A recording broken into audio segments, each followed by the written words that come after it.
Welcome to our second video in our series on protecting your small and medium business from cyber criminals. Today we're going to talk about what exactly is ransomware. A little about A&P first. We're a managed IT service provider that services customers with a minimum of 20 and up to 500 PCs. We'll help you implement a proven IT strategy that we've developed over the last 36 years that aligns with your business goals. Once we've deployed that strategy, we'll remove all IT challenges from on-premise, from your users as well as the cloud.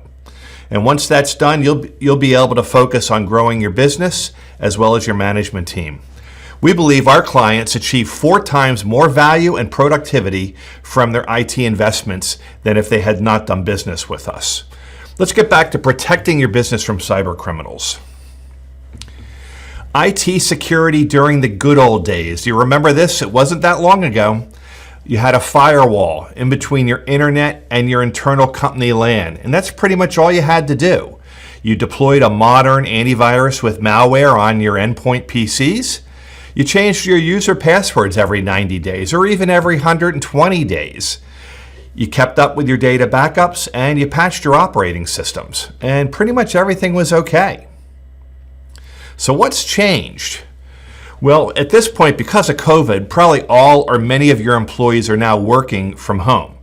And they're no longer protected by your company firewall. And in fact, many of your employees are probably using their home PCs, their personal laptops that their kids play with, or tablets. It's much harder now for your IT team to manage a third-party device that the company doesn't own.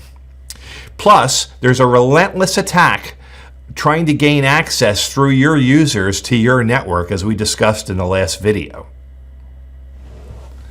Cybercrime really is the new normal, and cyber criminals are using Trojan horses to attack and deploy malware on your environment. They're also using phishing attacks and schemes like that to try to learn your employees' user IDs and passwords, but they have no matter what method they're using, they have one goal in mind, and that's to gain access to your network by stealing a user ID and a password. And once that's done, the next step, they want to elevate their own credentials so that they're at an admin level and have access to all assets on your network. And finally, they're going to look around, spend a couple hundred days in your network and learn about all your IT assets, and then spring the trap at the worst moment. And then either steal your data or certainly encrypt your data. And then they're going to demand a ransomware payment to unencrypt your company data. So it's essentially kidnapping and ransom. And unfortunately, this isn't a happy movie plot like we've seen many times before with kidnapping movies. There's not going to be a happy ending to this story. You could pay the ransom and still not recover all your data. That's happening quite a bit these days. Or you could try to recover from your backups and find out that your backups were not backing up properly and you can't recover without paying the ransomware.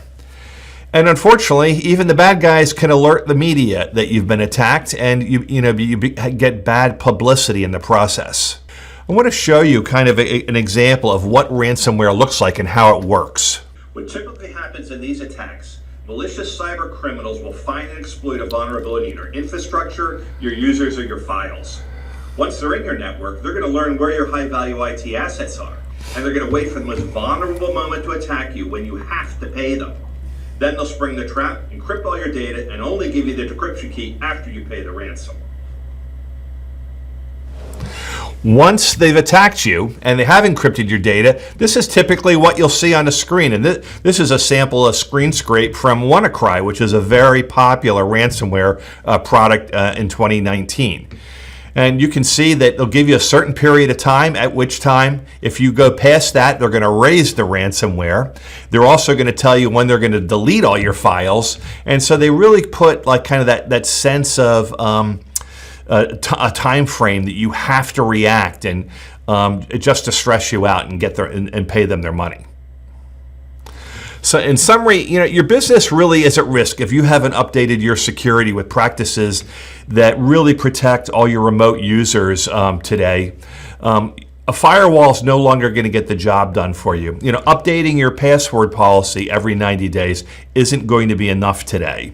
Cyber criminals are increasing in their sophistication and also the nonstop attack frequency. If you're unsure of where the state of your security is, I would encourage you to talk to your IT provider. If you're not happy with the answers you're getting there, we'd be happy to speak to you. We'll also provide you with a free security assessment and give you a sense of kind of where you stand right now. In our next video, it'll be the third in our series, we're going to talk about how business owners must take a proactive approach to cybersecurity. And we're going to share with you what a layered approach to cybersecurity looks like. And I'm going to go through it step by step in non-technical terms so you'll learn how you can stop these cyber criminals. And you really can beat the cyber criminals at their own game and protect your employees and your own data. If you thought this video was helpful, I'd sure appreciate it if you subscribe to our channel.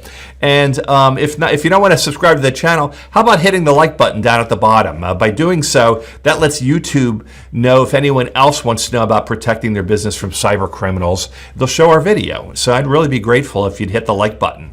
You can also enter your comments below. I'm really interested on your questions and comments on how you feel about this. Again, I'm Dave Mulvey, and I'm the founder and CEO of AMP, and you can reach out to me at the email here, connect@AMP, or you could also call us. Thank you.